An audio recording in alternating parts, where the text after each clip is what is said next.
என்ன இல்ல இந்தியாவுல எல்லாமே இருக்கு. ஒரு இந்தியா 72 சிங்கப்பூருக்கு சமம். ஒரு இந்தியா 15 இங்கிலாந்துக்கு சமம். ஒரு இந்தியா 4 பாகிஸ்தானுக்கு சமம். ஒரு இந்தியா மனித சக்தியில 3 அமெரிக்காவுக்கு சமம்.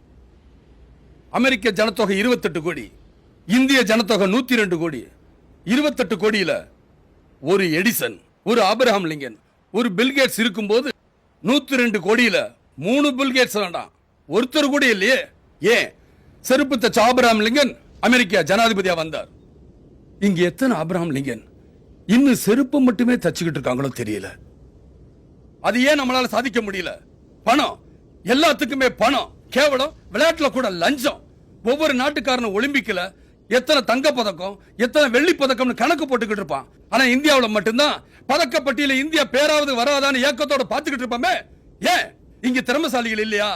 பல மடங்கு அதிகம். அவங்க ஆதிவாசியில இருந்தப்பவே இங்க அரசாங்கம் நடத்தி இருக்கோம். அங்க மொழியே இல்லாதப்போ இங்க புலவர்கள் இருந்திருக்காங்க. அந்த வளர்ச்சி இப்ப ஏன் இல்ல? பணம், லஞ்சம். அடுத்தவனுக்கு கொடுக்கறதுக்கா இவன் வாங்குறான், இவனுக்கு கொடுக்கறதுக்கா இன்னொருத்த வாங்குறான்.